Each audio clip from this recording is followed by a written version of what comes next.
Welcome to the Health Hackers Podcast. I'm your host, Jason Atkinson, and beside me is my co host, Danny Vale. Hey, folks.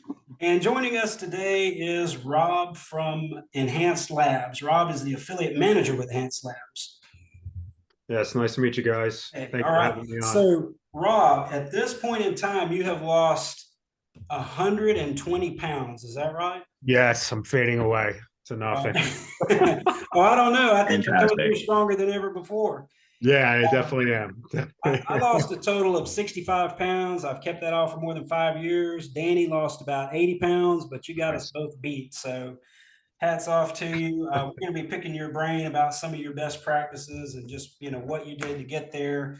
I know that when people see you that haven't seen you in a long time, they probably wonder exactly what you did and how you did it. Do you encounter that question a lot? Yeah, I think that's kind of really how I became the affiliate manager at Enhanced. It was people kept on coming up to me and like, "How are you doing it? How are you doing it?" And I told them some of the supplements I was taking and the foods I was eating, and then they'd be like, "Oh, well, tell me about the supplement." So then I tell them, "Oh, I've been taking this, that, and that, or this could work for that." And then they would go. At the time I was an affiliate, and then they would go and purchase it. And the CEO at the time noticed how ambitious I was about Enhanced Labs products and how much they had worked for me. And then he goes, "You know who would be great for this position?" And I'm like, "No, I have no idea." He's like, "Do you want to do it?" And I'm like, "Yeah, I'll try it."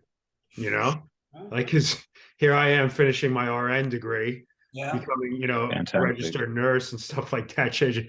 But I was like, yeah, I'm totally interested in doing this, and talking to other affiliates and athletes, and representing and helping the brand in any way I could. So Awesome.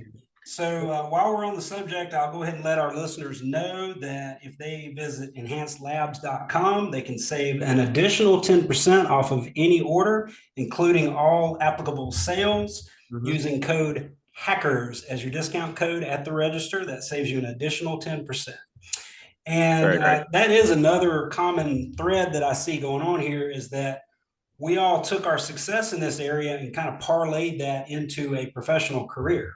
yeah. And while I was losing the weight, I was a full-time student. I was working full-time during the day, going to school 2 nights a week. I spent 5 years earning a degree in education, taught very briefly biology, human anatomy, and physiology. Oh, nice. I soon discovered that I did not want to work in the public school system. I would really prefer to work with people who actually want to learn something. Yeah, right. So I went to work for some friends who owned a health food store, and it just fit like a glove. I was teaching some little classes on the weekend, kind of talking about some of the products that I used along the way. And it was like the teaching skills came together, the helping skills, the science background, my own personal success, and it just fit like a glove. So I pivoted a little bit, got into the training, personal training. That's where I encountered this guy over here, Danny. What was your story along the way to? So I found myself at 300 pounds and round, and I always use the term "and round" because 300 pounds can look completely different for different people. So 5 foot tall, 6'5". I mean, I was literally at 32 years old probably looking at a doctor prescribed diet that he or she probably wouldn't do themselves, and literally living by somebody else's edicts. And I went to a clothing store that I've always gone to, and I realized that the jeans that I normally buy, they're not a big enough size there. So I was going to have to go in the big and tall section, and I'm 6 foot tall. So I'm not tall. That leaves only one option. I was big. So that was kind of my point where I said, you know what, I'm willing to do anything to start making a change. And that's what I did. I made a whole lot of mistakes, and kind of chased a few rabbits, tried everything but diet and exercise. But at the end of the day, group fitness is what originally got my understanding of how hard you're going to have to work to actually make your body adjust and get stronger to the stimulus that you're giving it. I went from that to a group trainer myself, from that to a personal trainer, then got an interest in working with nutrition, working with the nutrition end of it, working with corrective exercise, people that have had, several surgeries, disabilities, amputated legs.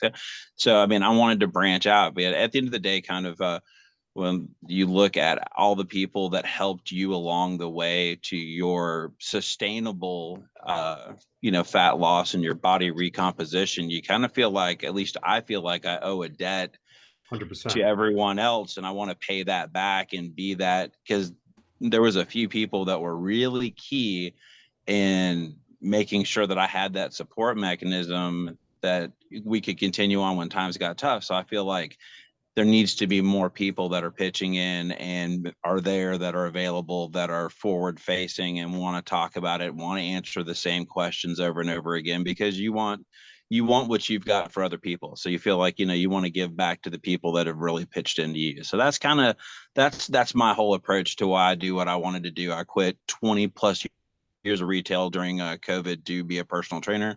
So I didn't want to wait until I was 65 to contribute to everybody else, Mhm. So that's my story, kind of a nutshell. Great stories, guys. Seriously, like awesome.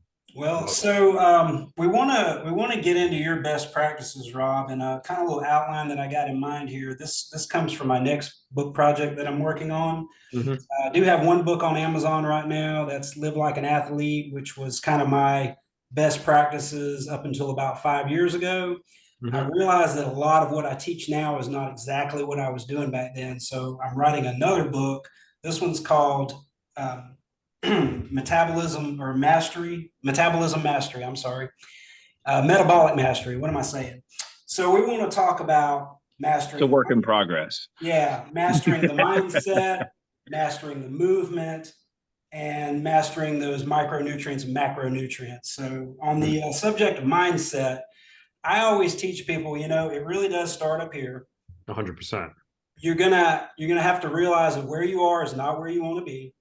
I always tell people to start where you are, but don't stay there. And the all important guiding thing is to have a strong enough reason to sustain you. I call it identify your why. So figure out why this is important, why you want to make this change, what's going to keep you motivated when the going gets tough, because we all know it's not always a bed of roses. Sometimes you'd rather eat off plan. Sometimes you don't necessarily feel like working out that day. So what was your real reason there, Rob, that really got you started or made you decide that I have to make a change? Like I found a person, I had high blood pressure. I was not going to have high Mhm. blood pressure. I had to get rid of that quick. You have an hour? Sure. Yeah. Condense it. So what happened to me is I hit a complete rock bottom when I was about I want to say 31, 32 years old. I had I was kind of always in decent shape in my 20s to a degree. I tried to hit the gym, but throughout my whole entire life, I had struggled with obesity. Was always the biggest kid. Played sports and stuff like that, but it was always my body weight fluctuated. So around what happened was when I was in my late 20s, I hurt my hip. I hurt my left hip in the gym doing leg extensions. I popped I tore my labrum in my left hip. I felt the tear, and I went down, and I thought I needed an ambulance to get out of there, but it went away, walked it off, and kept on feeling the pain over time. So I ended up having surgery about a year later. Of course, I waited, and by the time they went in there was nothing left of the labrum. Surgeon went in there, tried to clean it up, do whatever he could. I was like, all right, well, I should be okay now, And this is kind of where it started, and it started me thinking about medicine and about everything. Started to change the shift. So that surgery didn't work, and their next step was, well, let's put him on pain medication. Let's get him so he can do his daily activities, and do what he needs to do, and we'll control the pain, because obviously the surgery didn't work. And for me, that really wasn't an option. So I went to another surgeon and I said, well, this didn't work and I'm still in pain. And he said, well, I think I can go in there and I can make it better for you. At the end of the day, I think he was kind of full of shit, and he was a cutter. an ace is an ace, right? Right. Because how are you going to go in and fix something that already has grade 3 cartilage deterioration? You're not doing anything with it unless you're Right. replacing it. So he went in there, he scoped it again. I didn't know this at the time. Scoped it again. This was a year after my first surgery. And I was like, all right, I should be good. And I was great for about a month. And then it came back. So then I went on for another year like that, went back on pain medication to control it. And then the weight started to pile on, right? Because, also too, pain medication in any type of form will slow down your metabolism, which they're now starting to realize also destroys your natural levels of testosterone as a man and does, crazy other things to your brain in the long haul. Yeah, stimulates appetite too. Correct. So that's why you see, some people that are on a lot of pain medication, they just blow up, they get huge. So then finally, a year after that second surgery, I went to the hospital special surgery in New York City. And he goes, you should have had a hip replacement like 2 years ago. He goes, I'm going to change I'm going to flip. So at 31, 32 years old, I had a complete hip replacement. So I'm thinking like, I'm like, this is it, like, where am I going from here? I've been on pain medication on and off for 2 years. I'm having a hip replacement. What's next? So I had the hip replacement done. The doctor came into me and he goes, you're going to have a real problem getting off pain medication. You've been on it for a long time. You're going to feel like shit. Your body's probably going to go through a detox. And he goes, the amount of fat that I had to cut through your thigh to get to your bone, it's like, it was just unreal. Wow. So he literally was just like, he gave it to me right as it was. After the day after the surgery, he's like, you have way too much fat on your body. So I said, okay. Got out of that surgery, stopped taking pain medication. And then I'm left with this, like he said, 325-pound round individual, where I'm looking at myself, there's pictures of me on the internet. I just looked like a ballooned, like a water balloon filled with water, bloated and completely out of shape. Yeah, I could barely, at the time after that surgery, I could probably not walk down the street, with everything that I had been through. So that's where the mindset came, where I was going to change or die. And that's kind of like my philosophy is like, nothing changes if nothing changes, right? Right. So you need to put yourself in a mental space and have mental like determination that this is it or nothing. It's black and white.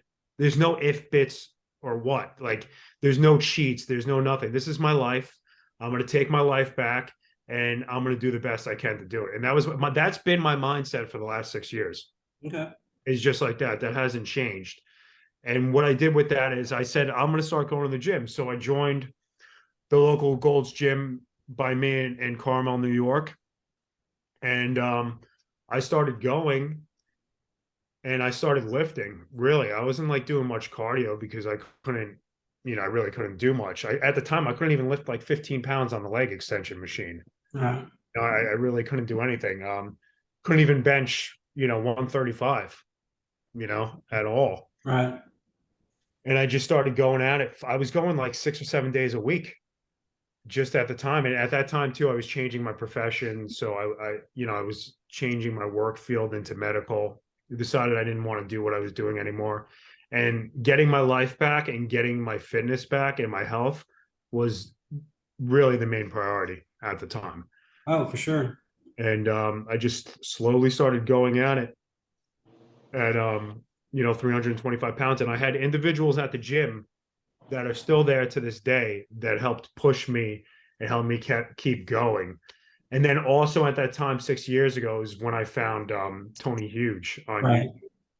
Yeah, so that's where I first heard about you, was on the Tony Huge Censored YouTube channel. Me too. An interview with you. So mastering that mindset is definitely the key to getting things going in the right direction. So once we've got that down, I think that mastering the movement is really the next principle. And Danny, I'm going to let you speak on this one just for a minute, and then we'll see what Rob has to say about it. you train people professionally now every single day, kind of like Rob was saying, new to the gym. I know I've seen you out there running some Spartan races. It wasn't always the case. No, no, How are no. things getting started with the exercise part of it or the training part of it?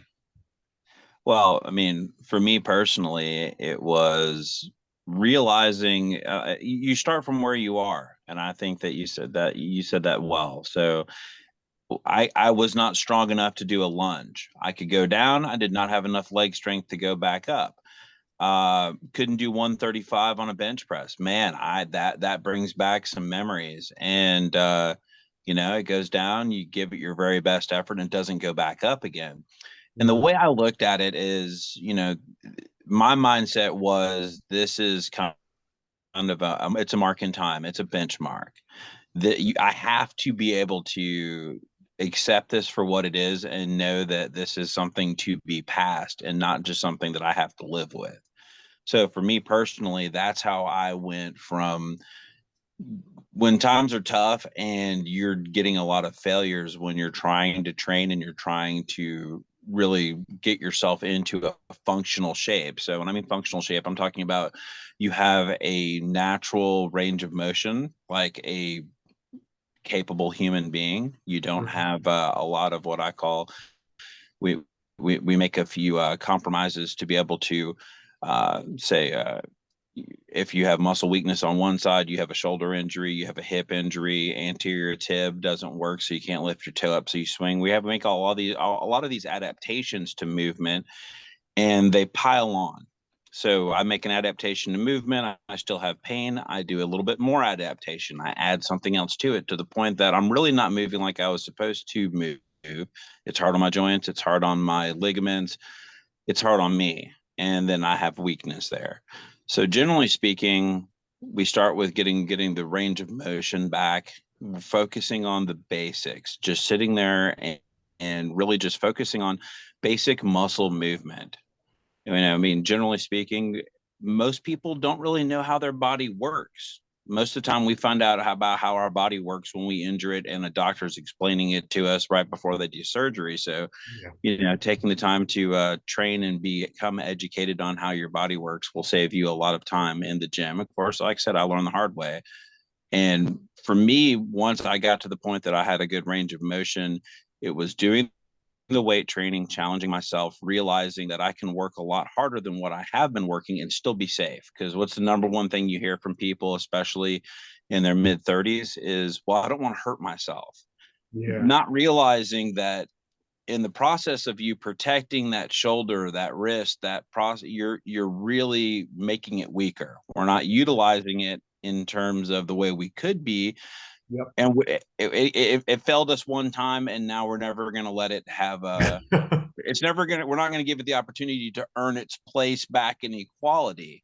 Mhm. And I think that's probably the biggest mistake that I see with my clients, especially now, is that I have a bad hip, and I'm like, you don't, or I have a bad leg, and I'm like, you don't have the option of a bad leg. You only have the two. Yeah. Unless you have a spare one, this is the one that you're stuck with. And you know, if we give it enough training and we focus on it, let it give it the opportunity to earn its place back. Now, as like I said, as far as Spartan racing and some of the other things, I mean, I've gotten to the point now that I looked at and said, well, what's the point of all this fitness if I'm not doing something with it?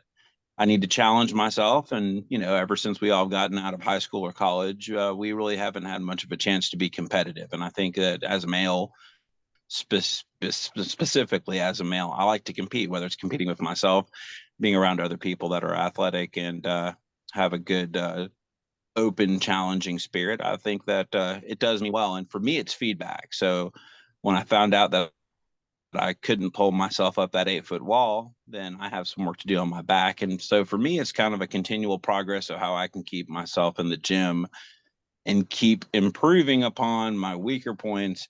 And you know, it may not be perfect. I may not ever be able to run pro, but I can improve. And the fact that I can improve is what inspires me through movement. So that's the long of it. I know I kind of overdid that one, but I'm passionate about it. I think that at the end of the day, if we can all help our buddies move and maybe do a little bit of yard work and not wake up the next morning miserable, then we're winning. Yeah. I mean, that's it. Well, like you said, improvement. I mean, that's that all important metric. So, Rob, with you, you mentioned your early days there struggling. What about now? Are you like, do you chase numbers? Are you trying for higher and higher PRs to kind of benchmark your progress? I know for me personally, I kind of got a little obsessed with powerlifting style training a couple years ago. Mhm. And when I first got into it, I could not budge 315 pounds off the floor in a deadlift no matter what. I mean, it just would not move. Yeah, I went from not being able to lift 315 to now being able to deadlift over 405. So nice. that, to me was kind of like I had graduated. I'd gone to the next level. I spent a couple of years adding almost 100 pounds to my deadlift. That's the major lift that I really try to improve. But that's always my metric is from session to session, can I do more reps, more weight, or some combination of the two? What's your methodology behind mastering that all important element? I think it's come in different waves. I think at the end of the day, when it comes to me, it's becoming the best version of myself with whatever way that seems to lay out at the time. There was a time where it was about pushing the weight. There wasn't a question because like you had mentioned, like, I could barely do leg extensions, right? And I like the point you said about the movement with not moving to me will create an even more problems for yourself down the road because I have the same tear on my right hip. I Mhm. do, but you don't see me having surgery now, right? Right. I've worked through it and I've gotten my legs stronger. So, like you said, I could barely lift with my legs when I got back to the gym. And the strongest deadlift I've had is 405 with a fake hip and a torn hip on the right. Could I do 405 now? No, at this weight. But like, there was a point where I was going for the weight, and I think my bench was at a time up to like three in the 330s. I couldn't do that now. Yeah. But now it's about like I've dropped this weight in stages over 6 years. I didn't lose 120 pounds in a year, Right. 2 years, or 3 years. I've done it over 6 years in Right. stages, That's and rapid. to try to preserve them as much muscle as I could in the process of doing it. Exactly. And my next thing I'm going to do next for the next 3 months is I'm going to put on muscle. Okay. So that's what I'm going to do. So maybe then in 2 or 3 months from now, what Tony and his assistant and stuff, what they have planned for me is to put on a ton of muscle in the next 2 or 3 months. Okay. So you're going to do kind of a mass blast? Yeah, we're doing it, but it's much more subtle than what Tony does. Right. I'm not very like light, but I'm not very extreme either. I kind of try to stay like moderate conservative, I would say, with Okay. that standpoint. Sure. Like so like I'm not gonna blast 800 milligrams of testosterone. I don't think any man really needs that. I think it's just at that time you have excess estrogen, and like what are you really doing for yourself? I agree. Beyond a certain It point, doesn't make sense. But the, there's certain elements that you can combine, like if you have your test as your base, and then you throw in other things like IGF DES, and then ipamorelin, and then other types of orals, and HGH. Like you can put, and insulin, you can put on a lot of muscle real quick oh, for if sure. you do Yeah. it smart and effectively, and you're not some like asshole that doesn't know what they're doing, which is Well, I agree with you. Beyond a certain point, the side effects don't justify the additional testosterone behind I've done it. test base. Is It wasn't good. That's all you need. I've done I've seen, the good thing with working with Enhance is too, is it exposed me to a lot of good trainers, Mhm. and I've seen a lot of terrible trainers too in the process, and I've seen a lot of bad advice. And I've learned over the years from talking to so many people and teaching myself, like, and that's really the next goal for me too, is now at the end of the month I'm gonna launch coaching on my Okay. end. Yeah, Awesome. through Yeah, Enhance. we'll be on the lookout for that. Yeah. And that's going to be through Enhanced. Yeah, Okay. it's gonna be an umbrella under Enhanced. Awesome. So We'll definitely be on the lookout for that. So, so now that we've got the mindset and the movement piece in place, I want to kind of transition into talking about the macronutrients, micronutrients. There's more than one way to skin a cat. Yeah. To me, it's about dialing the energy down, just getting the dietary energy down. The best, most effective way I've discovered to do that is by increasing protein to about 1 gram per pound of body weight per day, Mhm. and just keeping carbs and fat as low as you can. Now, I follow kind of a cyclical ketogenic diet, which is based on the original phase shifting program that was created by Dr. Mauro Di Pasquale, known as the anabolic diet. It's Sure. basically low carb keto levels throughout the week with high carb refeed meals on the weekends. Which, by the way, and we're going to talk about some enhanced products. Slen is great to accompany those high carb days, just to help you absorb and store it all in the muscle rather than getting stored as body fat. That's the reason why I used it. What's Okay. your approach or your methodology around the nutrition part of it? Like you said, and I'm sure like everybody's that here has done too. I've tried probably everything under the sun for myself. And I think, it's really, if somebody out there is listening and they have a coach or they have a trainer, it's very important for that trainer or coach to be one-on-one with you and figure out what your body needs and doesn't need. Because I've seen coaches out there that just write a program and it's like a one size fits all. And that's everybody's metabolism and physiology is completely different from person to person.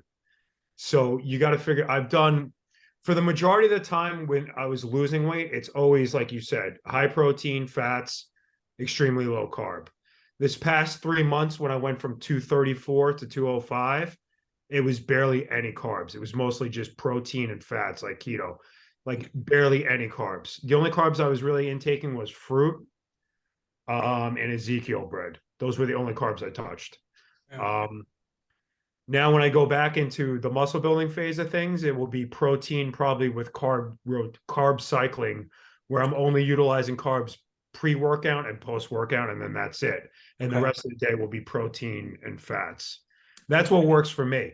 My Yeah. body does great on white rice. Now it does with Slim pills Okay.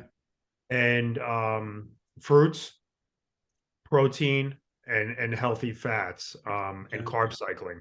I'm not a guy that can eat carbs 5 times a day. Still, I'll never be that guy. Right. Never. And I'm glad you said that about the insulin sensitivity, that now you can do it. Maybe to begin with, you couldn't. I I've, couldn't. But I I've had got a, carb pills in the beginning that helped me with that. I've got a new client who's trying to get off of diabetes medication, and Oh, I'm coaching him on what to do nutritionally. So good. I just got a notice here. We're going to wrap this up in about 10 minutes, and we still want to talk about some of the enhanced products. Mhm. Danny, real quick, what's your best practice on nutrition? Well, for me, I couldn't agree more. We all have a different we all have a different way of looking at nutrition, but I take it a step further. I take it a step backwards, I'll say.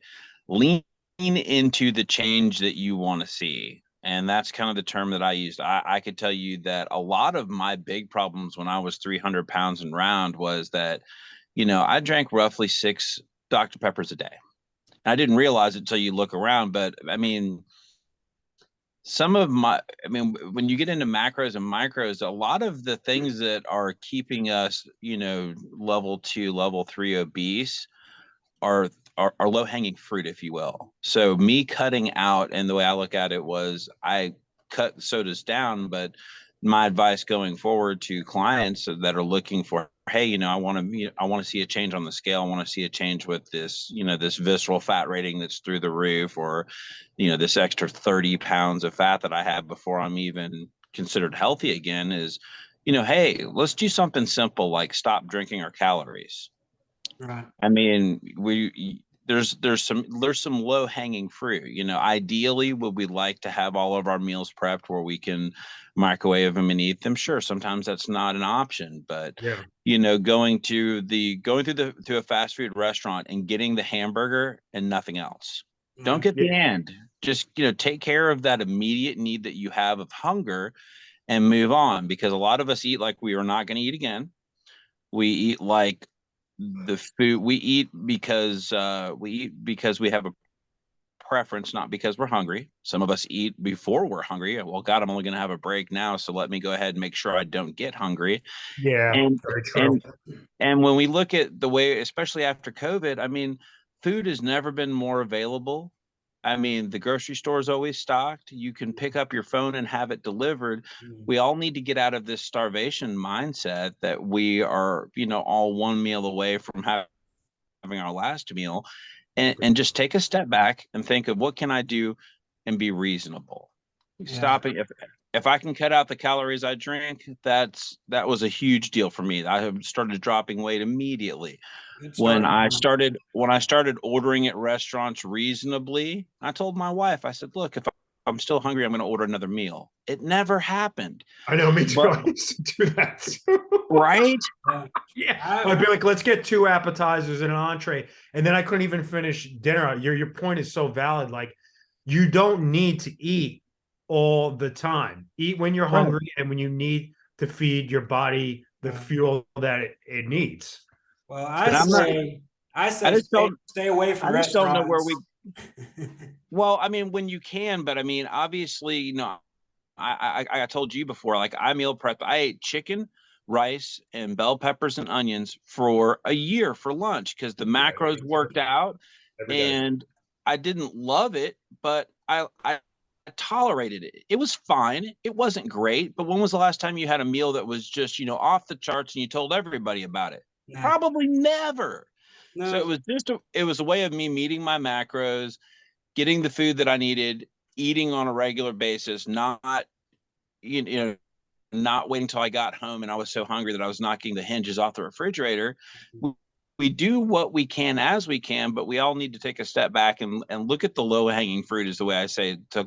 And then once you've got that squared away and you've got a little bit of discipline and you realize that you can take a few things away from your life and not ruin the quality of your life, then we can lean into macros and micros and really dial that in. But if you're 50, 60 pounds overweight, let's focus on the low hanging fruit and getting some wins under our belt and then build off of that. That's just that's my approach. absolutely. So, Rob, in the 4 minutes we got remaining here, let's just talk about let's talk specifically about Slen. We want people to go over to enhancedlabs.com, use discount code hackers. They're going to save some money on that product. What's it going to do for them? Well, it's great. It's a glucose disposal agent, right? So if you're somebody like me that was very insulin resistant and I had a problem metabolizing carbohydrates, they would always convert to fat instead of going to my muscle. Well, probably because I just was mostly fat. But if you're somebody on the heavier side and you really like you're that type of person, every time I eat carbs, I get fat, especially if you start dieting and you want to lose weight and you do want to eat some type of carbohydrate. It's great to take anywhere from 2 to 4 of them about 20 to 30 minutes before you're going to eat carbs. I keep them in my car. I keep them everywhere. So they're at my, they're at my pocket. I can take them when I need them. And they're going to help lower your glucose level so that it doesn't spike and it doesn't convert into fat. And it helps, utilize the carbohydrates to go into your muscle instead of converting into fat. So even if you're trying to just build muscle too, they're utilized too, because you want those carbohydrates to feed those muscles. So if you just went into a training session and then you're going to have a meal after your workout where you're going to have some, lean protein and some rice, take the Slen pills with it. So it's great for dieting. It's great for bulking. It's great for just every day. I'm a guy that still really struggles to eat carbs. So if I am going to have a cheat, which I rarely ever do, let's say I do want to go get ice cream with the kids. I'm going to take 3 or 4 Slen pills before I eat that ice cream.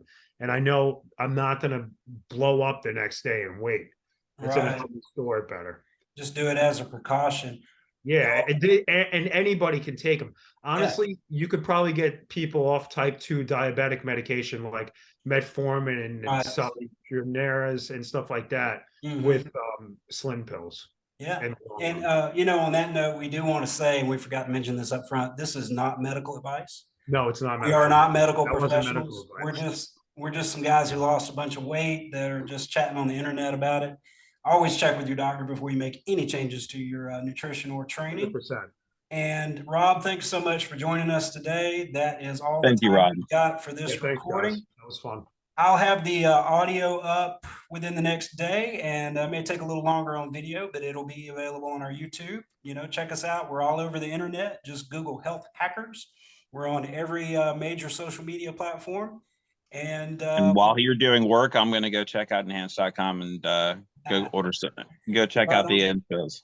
And Rob, I'll be talking to you later. We're going to do that conference call tonight too. Yeah, Tony should be on that. That should be Okay, cool. great, I hope we great. get a good crew. Thanks, guys. I had Looking a lot of forward fun. to it. Anytime you want me on, let me know. Yes, sir. Awesome. Thank you so Thank much. you. Learned a lot. Get Tony on here too. That would be Yeah, we'll fun. do. Yeah. I can book him. Absolutely. Let him know about us. I'd love to talk to him. I got quite a few things I'd like to ask him personally. Yeah, we'll bring it up indeed. tonight.